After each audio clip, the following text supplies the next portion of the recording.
Welcome to Easy Engineering. Electromagnetics part 2। तो पिछले part के अंदर हमने पढ़ा था गॉस लॉ के बारे में। तो अब हम आगे उसका एप्लीकेशंस पढ़ेंगे। तो क्लास 12th के अंदर हमने गॉस लॉ की एप्लीकेशंस के अंदर लाइन चार्ज, शीट चार्ज और स्पेरिकल चार्ज के बारे में पढ़ा था। तो उसके अंदर एप्लीकेशंस के अंदर हम इलेक्ट्रिक फील्ड की वैल्यू कैलकुलेट करते थे। तो उसके अंदर जो भी हमारा इलेक्ट्रिक फ्लक्स होता था, गॉस लॉ जो बताता था कि जो इलेक्ट्रिक फ्लक्स है वो equal to Q divided by epsilon naught होता था, और फिर उसकी मदद से हम इलेक्ट्रिक फील्ड की वैल्यू कैलकुलेट करते थे लाइन चार्ज, शीट चार्ज और स्फेरिकल चार्ज के लिए। तो इसी टाइप पे एक क्वेश्चन आता है कि calculate electric field intensity due to spherical charge distribution given by, कि जो हमारा जो रो है, जो चार्ज डेंसिटी है, वो इस हमें ये दे रखा है, और ये हमें ऑब्जर्वेशन पॉइंट भी यहाँ दे रखे हैं, क्रिटिकल पॉइंट्स, कि जब मेरा आर का value less than equal to A पे निकालना है और आर ग्रेटर देन ए पे मेरी जो डेंसिटी है, charge density, surface charge density है ये, तो वो ये है। तो अब जैसे कि पहले पार्ट के अंदर मैं लेता हूँ कि when R is less than A, तो मुझे इलेक्ट्रिक फील्ड निकालना है। R is less than A मतलब मेरा यहाँ पर, तो यहाँ से हम एक सर्कल बनाते हैं। तो इसका मतलब मैं इस सर्कल के अंदर की इलेक्ट्रिक फील्ड निकालूंगा जब मेरा आर लेस देन ए पर होगा। तो मैं E is equal to integration of D E. तो इलेक्ट्रिक फील्ड का जो वैल्यू होता है वो Q अपॉन 4πε0r² होता है। अब मैं एक पॉइंट पे नहीं, पूरे सरफेस का निकालूंगा। तो मैं यहाँ इंटीग्रेशन DQ लिख दूंगा, क्योंकि मैं इस पूरे एरिया के अंदर निकाल रहा हूँ। अगर मुझे ऐसे यूँ पॉइंट का निकालना होता तो मैं लिखता कि इस पॉइंट पर इलेक्ट्रिक फील्ड की वैल्यू ये है। पर अब मैं इस पॉइंट के ऐसे पूरा, जब मेरा आर लेस देन ए है, यहाँ के पूरे रीजन के निकालूंगा। तो मैं इंटीग्रेशन DQ अपॉन 4πε0r² कर दूंगा। फिर अब इसमें कॉन्स्टेंट्स बाहर ले लूँगा, तो integration of DQ divided by r²। अब मैंने पिछले पार्ट में भी बताया था कि जो DQ को हम rho S D S, rho V D V and rho L D L से भी रिप्रेजेंट कर सकते हैं। तो यहाँ हम सरफेस का निकाल रहे हैं, तो उसे हम surface charge density, line charge density और वॉल्यूम चार्ज डेंसिटी, तो रो एस डी एस से हम रिप्लेस कर देंगे सरफेस चार्ज डेंसिटी से DQ को। तो अब जो ये रो एस है, इसका वैल्यू हम यहाँ से पुट कर देंगे। एक्चुअली हमें surface charge density easy given है, तो रो एस का वैल्यू हमने रो नॉट 1 - r/a पुट कर दिया। अब जो डी एस है, अब ये स्फीयर है, मुझे पता है, तो स्फीयर का सरफेस एरिया होता है 4πr²। तो अब मुझे एक डी एस होता है, एक स्मॉल क्वांटिटी को रिप्रेजेंट करता है, तो इसलिए मैंने 4πr² dr कर दिया, ताकि ये भी एक dr जो है स्मॉल क्वांटिटी को रिप्रेजेंट करे। अगर जैसे कि मेरा ये dv होता, तो मैं क्या करता, 4/3πr³ और dr करता, क्योंकि यहाँ तब मुझे वॉल्यूम दे रखी होती, तो मैं तब उसको ऐसे सॉल्व करता। पर यहाँ मुझे सरफेस, क्योंकि जो मेरा गॉस लॉ होता है वो क्लोज सरफेस के अंदर ही होता है, इसलिए मैंने ये चीज़ यूज़ करी है। तो r² और r² मेरा कैंसिल हो जाएगा, 4π बाहर करके कैंसिल हो जाएगा, रो नॉट मेरा कांस्टेंट है, बाहर आके रो नॉट अपॉन में epsilon not, integration of 0 to r। अब यहाँ पर जो मेरा r है वो लेस देन है ना a के इक्वल है।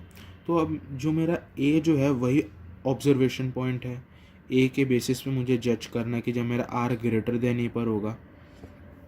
तो अब जब मेरा r लेस देन a पर है, तो मैं इसके अंदर जो मेरी इंटीग्रेशन की जो लिमिट्स होगी वो होगी मेरी 0 to r।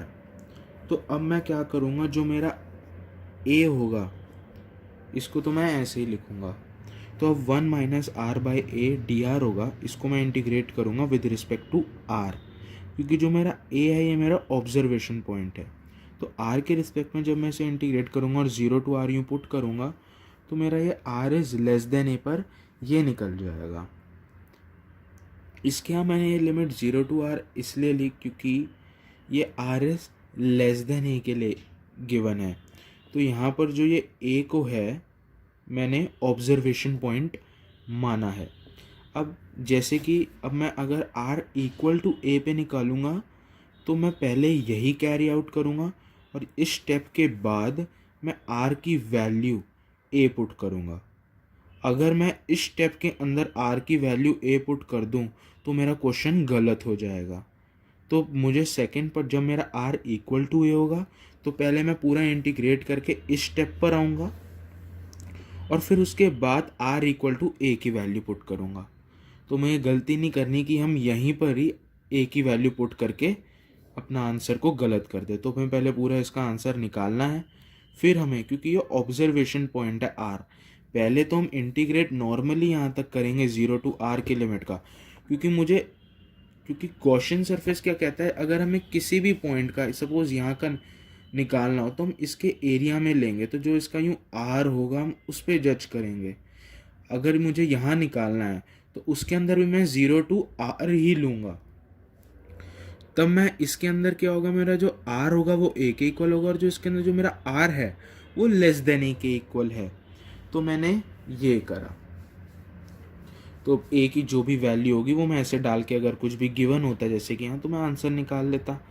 अब इसके अंदर एक पार्ट था कि जब मेरा r ग्रेटर देन a के अंदर है, तो अब r ग्रेटर देन a का है तो क्या करें, तो हमने एक कंसेप्ट पढ़ा था कि जब मुझे अब यहाँ की इलेक्ट्रिक फील्ड निकालना है, तो जब भी गॉस लॉ क्या कहता है कि मैं वहीं तक की इलेक्ट्रिक फील्ड निकाल सकता हूँ जहाँ पर मेरा जो चार्ज है वो एंक्लोज्ड हो। अगर मैं देखूँ यहाँ पर मेरा कोई चार्ज नहीं है, स्फेरिकल चार्ज डिस्ट्रीब्यूशन जो है मेरा यहीं है, तो मैं इसके अंदर का ही इलेक्ट्रिक फील्ड निकाल सकता हूँ, यहाँ का इलेक्ट्रिक फील्ड नहीं निकाल सकता। पर यहाँ का इलेक्ट्रिक फील्ड मैं वैसे निकालूंगा कि जैसे कि अब ये मेरा एक स्फेरिकल चार्ज डिस्ट्रीब्यूशन है, तो ये भी चार्ज होगा, ये भी ऐसे एमिट करेगा इलेक्ट्रिक फील्ड। पर गॉस लॉ का कहता है इलेक्ट्रिक फील्ड क्या होगा, Q अपॉन में एप्सिलॉन नॉट, जो Q होगा वो मेरा एंक्लोज चार्ज होगा। तो इसीलिए जितने भी बाहर पॉइंट्स होंगे उनकी इलेक्ट्रिक फील्ड, चाहे पॉइंट यहाँ हो यहाँ हो यहाँ हो, उनकी पॉइंट उसी के इक्वल होगी जो कि उसके सरफेस पर है, वही वैल्यू होगी जो कि उसके सरफेस पर है। तो अगर मेरा यहाँ पर एक जो थर्ड पार्ट था r, जब मेरा ग्रेटर देन a पर हो जाएगा तब वो r इक्वल टू a वाला केस ही फॉलो करेगा। तो जो मेरी इलेक्ट्रिक फील्ड की वैल्यू होगी वो यही हो जाएगी। तो ये हमें मेंशन करना होता है। तो ये था एक question application of Gauss law के ऊपर।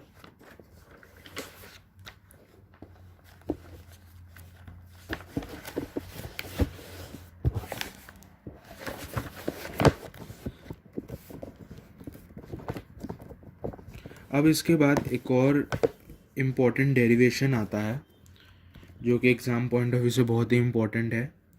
तो इसको हम क्या कहते हैं, कॉन्टिन्यूटी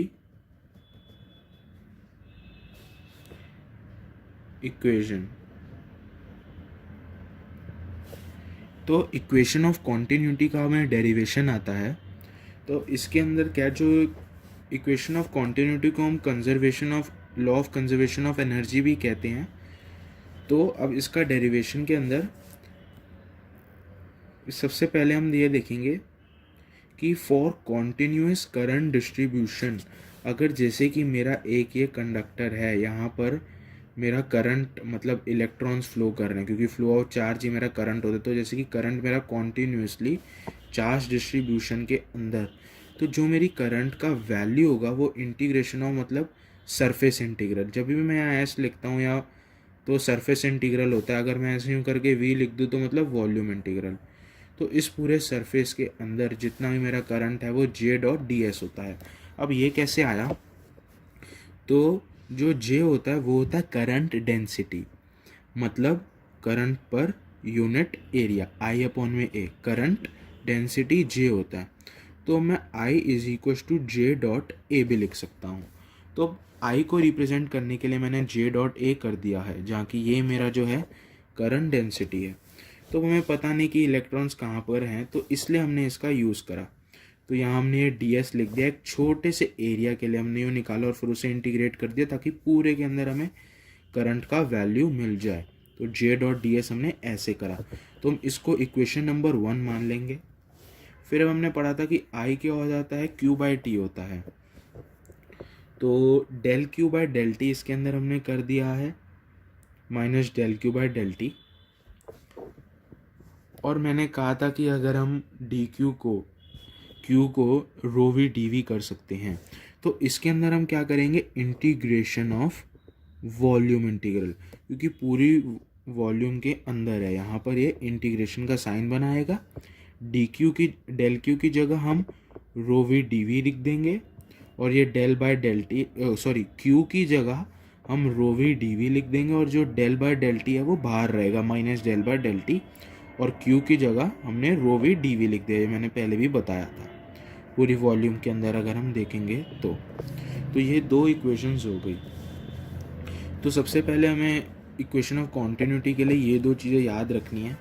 अब डेरिवेशन के अंदर सबसे पहले हम ये दो स्टेटमेंट्स लिखेंगे, फिर अब कॉन्टिन्यूटी इक्वेशन करने के लिए हम देखेंगे फ्रॉम इक्वेशन नंबर 1 एंड 2 हम उसको इक्वेट करेंगे, तो ये हमारा ऐसे आ जाएगा। तो इसे हम 2' लिख देते हैं। तो अब हम इसके अंदर क्या करेंगे, applying Gauss divergence theorem on LHS। तो LHS पर हम गॉस डाइवर्जेंस थ्योरम बताएंगे। पिछले पार्ट में मैंने बताया था कि गॉस डाइवर्जेंस थ्योरम के अंदर हम वॉल्यूम टू सरफेस और सरफेस टू वॉल्यूम कन्वर्ट करते हैं। तो यहाँ पर क्या है, सरफेस है, तो सरफेस टू वॉल्यूम करने के लिए तो ये volume divergence of J D V आ जाता है, इसे हम डेल कहते हैं, और पूरे को अगर हम कहेंगे तो divergence of J D V. तो ये मैंने पिछले पार्ट में बताया था गॉस डाइवर्जेंस थ्योरम को कैसे यूज़ करते हैं, तो ये वहीं से ही है। फिर अब इसके बाद हम देखते हैं फ्रॉम इक्वेशन नंबर 3 एंड 2' मतलब इस इक्वेशन से और इस इक्वेशन के अंदर हम देखते हैं, तो हम इन दोनों को इक्वेट कर देंगे। तो ये यहाँ पर क्या आ जाएगा, इन दोनों को अगर हम इक्वेट कर देंगे तो ये del dot J is equal to minus del by del T rho V आ जाएगा, क्योंकि अगर हम देखें ये चीज़ तो सेम ही है हमारा, तो ये rho V U minus del by del T rho V divergence of J. तो ये मेरा है कॉन्टिन्यूटी की इक्वेशन। तो अगर कोई भी कहेगा कि इक्वेशन ऑफ कॉन्टिन्यूटी क्या है, तो वो ये है, divergence of J is equal to minus del by del T rho V volume charge density, और जो हमारा जे है यहाँ पर वो क्या है, करंट डेंसिटी। तो इसका जो फिजिकल सिग्निफिकेंस कि हम ये जो थ्योरी ऑफ कॉन्टिन्यूटी का जो हमारा फिजिकल सिग्निफिकेंस है वो है क्या, तो इसका फिजिकल सिग्निफिकेंस ये है कि if there is no source और सिंक ऑफ चार्ज, कि अगर ना कोई सोर्स हो, मतलब जैसे कि ये प्लस क्यू चार्ज है, तो ना कोई सोर्स हो, ना जैसे कि ये माइनस क्यू चार्ज है, सिंक हो रहा है यहाँ पर इलेक्ट्रिक फील्ड्स, तो ना कोई source, if there is no source और सिंक ऑफ चार्ज, तो मेरा जो ये रो वी होगा, मतलब कुछ नहीं है, चार्ज है ही नहीं, तो जो चार्ज डेंसिटी है वो भी ज़ीरो ही होगी, चार्ज नहीं, चार्ज डेंसिटी भी ज़ीरो होगी। तो अगर मेरी चार्ज डेंसिटी ज़ीरो होगी तो इक्वेशन ऑफ कॉन्टिन्यूटी का जो डाइवर्जेंस ऑफ जे भी मेरा ज़ीरो हो जाएगा। तो इससे हमें क्या पता चला कि जो rate of decrease of charge inside a volume is equal to the rate of flow of charge into the body, कि मतलब जितना चार्ज एक वॉल्यूम से डिक्रीज होगा उतना ही इक्वल उसका फ्लो होता रहेगा उसी बॉडी के अंदर। तो चार्ज हमेशा इसके अंदर हमारा कंजर्व रहेगा, इसलिए हम इसे law of conservation of energy भी कहते हैं इक्वेशन ऑफ कॉन्टिन्यूटी को। तो ये इक्वेशन ऑफ कॉन्टिन्यूटी का डेरिवेशन था ये पूरा, और ये उसका फिजिकल सिग्निफिकेंस था, तो ये भी एग्ज़ाम में पूछा जाता है। इसके बाद इलेक्ट्रोमैग्नेटिक्स के अंदर हमारा एक मैग्नेटोस्टैटिक्स आता है, अभी हम इलेक्ट्रोस्टैटिक्स देख रहे थे। तो ये सब 12th के ही फॉर्मूलाज हैं कि जो हमारा इलेक्ट्रिक फोर्स होता है वो क्यू ही होता है, जो मैग्नेटिक फोर्स होता है वो क्यू इंटू वी क्रॉस भी होता है, जो लॉरेंट्ज फोर्स होता है वो हमारा Q E plus Q into V cross भी हो जाता है, electric force plus magnetic force. और हमने पढ़ा था लेंस लॉ, जो कि हमारी डायरेक्शन पता करने में मदद करता है इलेक्ट्रिक फील्ड की। तो इंटीग्रेशन ऑफ ये C line charge E dot D L, जैसे कि अगर ये देखा जाए तो इसके अंदर में जब करंट होता था तो हमें इलेक्ट्रिक मैग्नेटिक फील्ड की पूरे करंट कैरिंग लूप के अंदर डायरेक्शन देखनी होती थी, तो हम लेंस लॉ का यूज़ करते थे। तो वो एक लाइन चार्ज लाइन पर हम देखते थे। तो E dot D L is equals to minus del B by del T, तो मैग्नेटिक फील्ड का हम डायरेक्शन देख सकते थे। तो स्टोक्स लॉ हमारा क्या हो जाता है कि लाइन टू सरफेस और सरफेस टू लाइन। तो अगर हम लेंस लॉ के अंदर स्टोक्स लॉ अप्लाई करें तो इससे हमारा क्या रिजल्ट बनकर आएगा कि जो कर्ल ऑफ ई, या तो मैं डेल क्रॉस ई भी कह सकता हूँ, इसे मैं वैसे कहता हूँ कर्ल ऑफ ई, मैंने पिछले पार्ट में बताया था, तो हमारा is equals to minus of del V by del T हो जाएगा। तो अब इसके बाद हमारा टॉपिक होता है डिस्प्लेसमेंट करंट का। तो डिस्प्लेसमेंट करंट क्या होता है? It is an apparent current that does not flow across the cable and is due to the rate of change of electric field. तो जो हमारा डिस्प्लेसमेंट करंट होता है वो एक अपेरेंट करंट होता है, वर्चुअल करंट होता है। ये वहाँ पर एग्जिस्ट करता है जहाँ पर हमारा इलेक्ट्रिक फील्ड वेरी कर रही हो, मतलब कांस्टेंट ना हो, चेंज हो रही हो, तो उसे हम डिस्प्लेसमेंट करंट कहते हैं। जैसे कि हमारे एक वायर है और एक कैपेसिटर की प्लेट्स है, तो यहाँ तो करंट है, तो यहाँ तो हमारा करंट है, पर जो कैपेसिटर की प्लेट्स हैं उसके बीच में हमारा करंट फ्लो नहीं कर रहा। तो अगर हम देखें कि यहाँ तो हमारा इलेक्ट्रिक फील्ड कांस्टेंट है, पर यहाँ हमारा इलेक्ट्रिक फील्ड वेरी कर रहा है चार्जिंग के केस में कैपेसिटर का, तो यहाँ पर हमारा इलेक्ट्रिक फील्ड वेरी कर रहा है। और जो अगर हम एम्पियर्स लॉ का देखें तो एम्पियर्स लॉ भी हमारा क्या कहता था कि जो हमारा जो मैग्नेटिक फील्ड है वो म्यू नॉट आई एनक्लोज्ड होता था, जो भी हमारा मैग्नेटिक फील्ड था, जो हमारा एम्पियर्स लॉ कहता था। तो अब करंट तो यहाँ है ही नहीं, तो आई एनक्लोज तो ज़ीरो है, तो क्या बी भी ज़ीरो होगा? तो यहाँ पर क्या होता था, ये लिमिटेशन होता था एम्पियर्स लॉ का कि ये कैपेसिटर की प्लेट्स के बीच के अंदर करंट तो हमारा है ही नहीं, इसका मतलब या मैग्नेटिक फील्ड भी एग्जिस्ट नहीं करती एम्पियर लॉ की वजह से, तो मैग्नेटिक फील्ड ज़ीरो आ जाएगी, पर ऐसा नहीं होता। तो इसी को रूल आउट करने के लिए, मतलब इस लिमिटेशन को हटाने के लिए हमारा एम्पियर्स लॉ को मॉडिफाई करा। तो जो हमने जो इस प्लेट्स के बीच में जो करंट आया उसे हम डिस्प्लेसमेंट करंट कहते हैं। तो इसी मेथड से ही हमने एम्पियर्स लॉ को भी मॉडिफाई करा था। तो अब इसका भी एक डेरिवेशन सा है कि हम समझाने के लिए इसको, जैसे कि अब जो हमारा करंट है इसके अंदर वो D Q by D T है। तो for a parallel plate capacitor, जो भी कैपेसिटर होता है पैरेलल पे, epsilon naught A by D होता है, और Q is equals to C V होता है, C is equals to Q by V. तो ये हमें पता है, तो हम Q की जगह क्या लिख सकते हैं, सी वी लिख सकते हैं। C को बाहर ले लेंगे कैपेसिटेंस को, फिर D V by D T, C होता है epsilon naught A by D, D V by D T आ गया। We know electric field is equals to V by L या वी बाई डी, मतलब जो भी मेरी पैरेलल प्लेट्स हैं उनके बीच का डिस्टेंस, तो वी बाई डी होता है। तो फिर हमने इसके बाद एप्सिलॉन नॉट ए लिखा, डी वी की जगह हमने epsilon naught V by U E by D लिख दिया, तो डी टी डी कैंसिल हो जाएगा और ये ई आ जाएगा। तो अब हमने क्या करा कि जो ये ए था इसको हम यहाँ ले गए और एप्सिलॉन नॉट डी ई आ गया। तो जो मेरा डिस्प्लेसमेंट वेक्टर होता है डी, उसका वैल्यू होता है एप्सिलॉन नॉट ई वेक्टर, क्योंकि हमारा वेक्टर क्वांटिटी है तो एप्सिलॉन नॉट ई वेक्टर होता है। तो जब ये हमारा epsilon not D by D T आया तो ये डी डी बन जाता है, क्योंकि ये तो कांस्टेंट है, इसको अगर हम अंदर भी लेके जाएंगे तो ये ई डी वेक्टर बन जाएगा। तो हमने इसके अंदर जो भी हमारा करंट डेंसिटी है वो डिस्प्लेसमेंट करंट डेंसिटी के इक्वल आ गया है।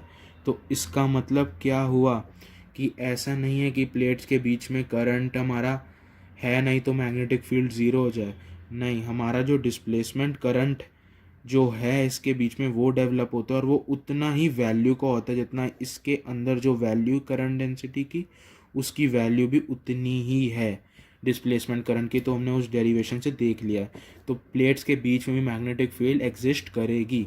तो इसलिए एम्पियर्स लॉ जो था उसका जो ये लिमिटेशन था उसको हमने सॉल्व करा। तो अब एम्पियर्स लॉ के बारे में भी मैं यहाँ पर बता देता हूँ। एम्पियर्स लॉ के अंदर हमने ऐसे तो यहाँ पर 12th क्लास के अंदर जो हमने पढ़ा था कि क्लोज लूप के अंदर जो भी हमारा बी डॉट डी एल होता है वो म्यू नॉट आई होता है, और अगर हम देखें जो B is equals to mu naught H होता है। तो इसलिए इसको करने के लिए यहाँ से म्यू नॉट को हटाने के लिए, डिवाइड करने के लिए, तो हमने यहाँ H का यूज़ करा है, क्योंकि H का मतलब होता है मैग्नेटिक फील्ड इंटेंसिटी और B का मतलब होता है मैग्नेटिक फील्ड। तो यहाँ पर ये क्लोज लूप के अंदर जो भी मेरी मैग्नेटिक फील्ड इंटेंसिटी होगी वो करंट के इक्वल होगी। ये हमारा एम्पियर्स लॉ था, और हमने पहले पढ़ा था कि जो हमारा करंट है वो surface integral of J dot ds भी है। तो हम क्या करेंगे, यहाँ पर स्टोक्स लॉ अप्लाई करेंगे, जो कि स्टोक्स लॉ अप्लाई करके क्या होता है, लाइन टू सरफेस और सरफेस टू लाइन, ये लाइन है तो उसको हमने सरफेस के अंदर curl of H dot ds करा। फिर इन दोनों को हम क्या करेंगे, इक्वेट कर देंगे, तो curl of H equal to J, ये आया हमारा। तो curl of H into J आया।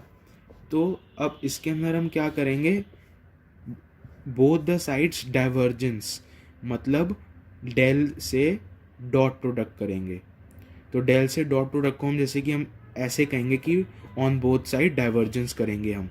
तो जब भी ये पॉइंट याद रखने की बात है कि जब भी हम कर्ल का डाइवर्जेंस करें तो हमेशा ज़ीरो आता है।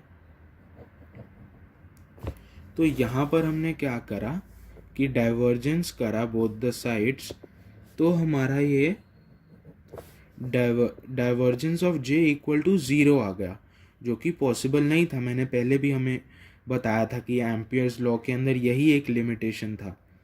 तो इसलिए हमने एम्पियर्स लॉ को मॉडिफाइड करा।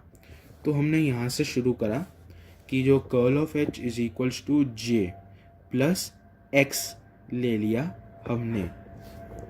तो इसका मतलब जो भी हमारी करंट डेंसिटी है उसके साथ हमने एक ऐसे एज्यूम कर लिया कि प्लस X वेक्टर भी कुछ है। तो फिर जब हमने इसके अंदर डाइवर्जेंस अप्लाई करा ऑन बोथ द साइड्स, तो ये तो ज़ीरो हो गया, क्योंकि जब भी हम कर्ल का डाइवर्जेंस करेंगे वो हमेशा ज़ीरो होगा, ये एक प्रॉपर्टी है। तो यहाँ पर मेरा जो डाइवर्जेंस ऑफ J का वैल्यू और जो डाइवर्जेंस ऑफ X का value minus divergence of J आ गया यहाँ पर। और फिर अब हम इसके बाद देखेंगे कि हमने जो फ्रॉम कॉन्टिन्यूटी इक्वेशन या इक्वेशन ऑफ कॉन्टिन्यूटी से divergence of J minus del by del T rho V निकाला था, तो हम इसकी मदद से डाइवर्जेंस ऑफ X का वैल्यू हमें पता लग जाएगा, जो del by del T rho V होता है। और हमने गॉस लॉ, जो कि हमने पार्ट 1 के अंदर बताया था कि जो डाइवर्जेंस ऑफ E वेक्टर होता है वो क्या होता है, रो वी अपॉन में एप्सिलॉन नॉट। अब कहेंगे गॉस लॉ के अंदर तो हमने पढ़ा था कि जो इलेक्ट्रिक फ्लक्स होता है वो Q अपॉन में एप्सिलॉन नॉट आता है, तो ये कहाँ से आ गया। तो जो ये है मैंने पार्ट 1 के अंदर भी बताया था, ये इसकी डिफरेंशियल फॉर्म है। जो ये रो वी अपॉन में एप्सिलॉन नॉट है डाइवर्जेंस ऑफ E, ये हमने इसी से ही इंटीग्रल फॉर्म से जो डिफरेंशियल फॉर्म से निकाली थी, ये उसका रिजल्ट है। तो हमने वो रिजल्ट को यहाँ से यूज़ करा है और रो वी की वैल्यू हम सब्स्टिट्यूट करेंगे, तो हमारे पास जो डेल X का वैल्यू है वो डेल D, जो कि मेरा है डिस्प्लेसमेंट वेक्टर, और डिस्प्लेसमेंट वेक्टर का वैल्यू होता है एप्सिलॉन नॉट E, तो वो हमने सब्स्टिट्यूट कर दिया है। तो जो हमारा इक्वेशन नंबर 1 था, हम उसी के अंदर ही जो हमारा X वेक्टर था उसकी वैल्यू हमने ये निकाली। तो मैंने आपको कहा था कि एम्पियर्स लॉ के अंदर यही मॉडिफिकेशन आई कि जो भी हमारा मैग्नेटिक फील्ड होता है वो हमारा म्यू नॉट टाइम्स करंट होता है, पर कैपेसिटर की प्लेट्स के बीच में करंट एग्जिस्ट नहीं करता, तो वहाँ एक displacement current, virtual current flow करता है, क्योंकि वहाँ पर इलेक्ट्रिक फील्ड वेरी करती है। इसलिए ऐसा नहीं है कि वहाँ पर मैग्नेटिक फील्ड एग्जिस्ट नहीं करेगी, वहाँ पर करंट नहीं है, पर जो हमारा इलेक्ट्रिक फील्ड है वो एग्जिस्ट कर रहा है और वो वेरी हो रहा है टाइम के साथ। इसलिए हम वहाँ एक डिस्प्लेसमेंट करंट को एज्यूम करते हैं और अपने एम्पियर्स लॉ को मॉडिफाई करते हैं। तो ये हमारा मॉडिफिकेशन था एम्पियर्स लॉ के अंदर कि डिस्प्लेसमेंट वेक्टर भी हमारा इंक्लूड होगा, क्योंकि अगर हम सिर्फ इतना मान के चलें तो अगर हम पैरेलल कैपेसिटर की प्लेट्स के अंदर हम अगर ये चीज़ लिखें तो ये तो हम हमसे सॉल्व नहीं कर पाएंगे। तो इसलिए हमने डिस्प्लेसमेंट वेक्टर की हेल्प ली और हमारा मॉडिफिकेशन करा एम्पियर्स लॉ में। इसके बाद हमारा टॉपिक होता है Maxwell's equations and physical significance. तो यहाँ पर जो हमारा मैक्सवेल था उसने क्या कहा था कि surface integral of E dot D L, मतलब इलेक्ट्रिक फील्ड जो भी मेरी एक लाइन ऑफ चार्ज से एमिट होगी वो मेरा मैग्नेटिक फ्लक्स के इक्वल होगा। और फाई बी को हम बी डॉट ए लिख सकते हैं। तो यहाँ पर मैं ए को integration of S D S भी लिख सकता हूँ। जो भी मेरा पूरा सरफेस एरिया है उसको मैं एक छोटा सा सरफेस एरिया मान के इंटीग्रेशन कर सकता हूँ। इसका कंसेप्ट समझो कि अगर जैसे कि मेरे पास ये सरफेस एरिया एस है तो इसके अंदर अगर मैं एक ये पॉइंट लूँ डी एस और अगर मैं इसको इंटीग्रेट कर दूँ, इंटीग्रेशन मतलब पूरे का, और लिमिट डाल दूँ 0 to s, तो इसका मतलब मेरा इक्वल टू एस ही आंसर आएगा। अगर मैं इसको 0 to s ds करूँ तो भी मेरा इंटीग्रेशन करके अगर मैं लिमिट डालूँ 0 to s equal to S ही आंसर आएगा। तो ये कंसेप्ट ये था। तो बी डॉट ए या सरफेस एरिया लिखने की वजह से integration of S D S हम लिख देते हैं, और जो minus del by del T था उसको हमने यूँ बाहर ले लिया और फाई भी ऐसे लिख दिया। तो हम क्या करेंगे, स्टोक्स लॉ अप्लाई करेंगे एल एच एस पर। तो L H S Stokes law होता है surface to line, line to surface. तो curl of E dot D s हो गया। तो हमारा जो कर्ल ऑफ ई था वो हमारा minus del B by del t आ गया यहाँ से। तो यही थी हमारा मैक्सवेल्स इक्वेशंस। अब इसका फिजिकल सिग्निफिकेंस क्या है, मतलब ये कहना क्या चाहता है मैक्सवेल्स इक्वेशन। तो मैक्सवेल्स इक्वेशन का जो फिजिकल सिग्निफिकेंस वो हमें ये बताता है कि the EMF around a closed path या लूप कह दे, इसके अंदर क्लोज सरफेस नहीं होता, पाथ और लूप होता है, is equal to the negative rate of change of magnetic flux associated with the path. जो हमने इसके अंदर ये करा था, negative rate of magnetic flux with respect to path. तो इससे फिर जो हमने इसकी जो डिफरेंशियल फॉर्म निकाली कर्ल ऑफ ई करके, वो हमारा del B by del T आया। तो वैसे तो जो मेरा integration of S E dot D L ये है मेरा मैक्सवेल्स इक्वेशन, और इसका जब मैंने डिफरेंशियल फॉर्म करा तो डिफरेंशियल फॉर्म की, जैसे कि ये तो मेरा इंटीग्रल फॉर्म है, तो जब भी इंटीग्रल फॉर्म से हम डिफरेंशियल फॉर्म के अंदर करते हैं तो हम दो ही लॉ का यूज़ करते हैं। एक होता है हमारा गॉस डाइवर्जेंस थ्योरम या स्टोक्स लॉ। तो इनकी मदद से हम डिफरेंशियल फॉर्म इनकी निकाल लेते हैं। तो हमें ये डिफरेंशियल फॉर्म भी याद करनी होती है। ये हमारा मैक्सवेल्स इक्वेशन था और इसकी differential form curl of E del B by del T जो मैंने पीछे बताया था कैसे करना है, तो वो ये होती है। तो इसका सिग्निफिकेंस यही है कि ये ईएमएफ बताता है क्लोज पाथ के अंदर जहाँ पर मेरा करंट फ्लो कर रहा है, तो इसका मतलब मैग्नेटिक फील्ड भी एसोसिएटेड है, और अगर वो चेंज हो रही है विद रिस्पेक्ट टू टाइम तो इसका मतलब मैग्नेटिक फ्लक्स कॉन्स्टिट्यूट हो रहा है, जिसकी वजह से मेरा क्लोज पाथ के अंदर ईएमएफ जनरेट हो रहा है नेगेटिव रेट से विद रिस्पेक्ट टू टाइम। तो ये मेरा मैक्सवेल्स इक्वेशन का सिग्निफिकेंस था। अब हमने ये वही पहले भी पढ़ा था कि जो हमारा मॉडिफाइड एम्पियर्स लॉ था, तो हमने क्या करा था, H dot D l equal to I करा था, और आई को हमने क्या करा था, integration of S J dot D s से। तो अब हमने क्या पढ़ा था कि जो जे डॉट डी एस तो हम लिख नहीं सकते क्योंकि पैरेलल प्लेट्स कैपेसिटर के बीच में तो ये इक्वेशन नहीं फॉलो होगी, तो इसलिए हमने J plus del D by del D की डिस्प्लेसमेंट करंट भी होता है। तो ये हमारा बेसिकली मॉडिफाइड एम्पियर्स लॉ की इक्वेशन है। जो वैसे हम पढ़ा था वो तो ये था D L is equal to integration of S J dot D S, जो हमने यूँ पढ़ा था, पर पैरेलल प्लेट्स के बीच में तो ये कैंसिल हो जाएगा, तो इसलिए हम डिस्प्लेसमेंट वेक्टर है उसको भी हम यहाँ काउंट करेंगे।